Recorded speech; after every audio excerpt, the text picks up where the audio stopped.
yang pertama ialah penerangan 5 rukun negara. Pertama, kepercayaan kepada Tuhan. Agama adalah kepercayaan utama bagi rakyat Malaysia kerana kurangnya kepercayaan agama akan merosakkan kepribadian seseorang, masyarakat dan juga negara. Kedua, kesetiaan kepada raja dan negara. Malaysia ialah negara yang demokrasi, berparlimen dan raja berperlembagaan. Di Pertuan Agong sebagai ketua negara dan setiap negeri juga menerapkan monarki. Oleh itu, rakyat Malaysia akan setia kepada negara dan raja-raja di negeri mereka. Ketiga, keluhuran perlembagaan. Prinsip ini menekankan bahawa rakyat mesti menerima, mematuhi dan mempertahankan keluhuran atau martabat perlembagaan negara. Perlembagaan negara adalah sumber perundangan tertinggi di Malaysia. Fungsinya adalah untuk setiap warga di negara ini iaitu Malaysia akan menikmati hak-hak istimewa sebagai warga negara. Keempat iaitu kedaulatan undang-undang. Keadilan berasaskan pada peraturan hukum di mana setiap warga negara dan samada undang-undang negara berasaskan perlembagaan. Oleh itu, kedaulatan ini mestilah diterima dan dipertahankan oleh masyarakat di Malaysia. Kelima, kesopanan dan kesusilaan. Prinsip kesopanan ini bertujuan untuk membentuk warga negara yang sopan dan bermoral. Perwatakan peribadi sopan dan beretika ini ialah hubungan interpersonal dalam masyarakat pelbagai etnik di negara ini. Prinsip ini dapat dijadikan sebagai panduan agar tingkah laku sosial sentiasa dipelihara dan dikembangkan sesuai dengan kepribadian nasional dan nilai-nilai murni.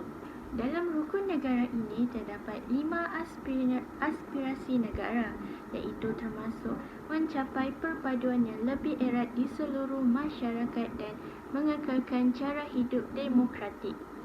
Isi yang kedua ialah kepentingan negara terhadap hubungan etnik. Isi yang pertama iaitu pencapaian perpaduan yang lebih erat. Semua rakyat hendaklah mendukung cita-cita negara untuk membentuk satu bangsa agar ia dapat membentuk rakyat tanpa mengira kaum dan juga perbezaan kepercayaan masing-masing. Kedua ialah memelihara satu cara hidup yang demokratik. Perlembagaan negara menjamin kebebasan hak asasi dan kebebasan kegiatan politik rakyat Malaysia asalkan tidak melanggar undang-undang negara.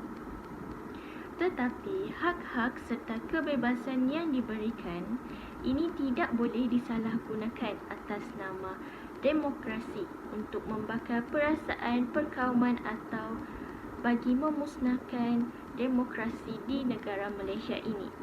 Ketiga ialah mencapai sesebuah masyarakat yang adil. Semua anggota masyarakat mempunyai peluang yang sama untuk menikmati kekayaan negara.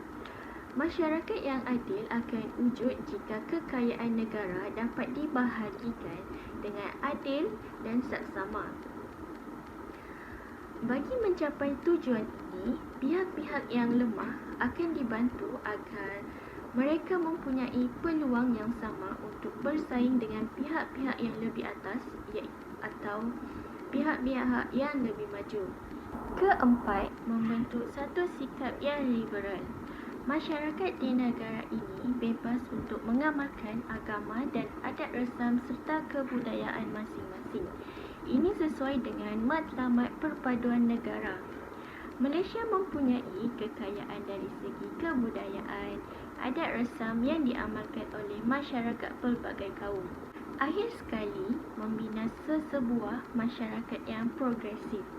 Malaysia bercita-cita hendak mewujudkan sebuah masyarakat progresif yang mencapai kemajuan di bidang sains dan teknologi selaras dengan perkembangan teknologi terkini. Dunia kini sedang menyaksikan perubahan perubahan-perubahan yang begitu cepat dalam bidang ilmu pengetahuan, sains dan teknologi. Sekian, itu sahaja dari saya. Saya akan beri kepada pembentangan yang seterusnya kepada Nur Haslinda.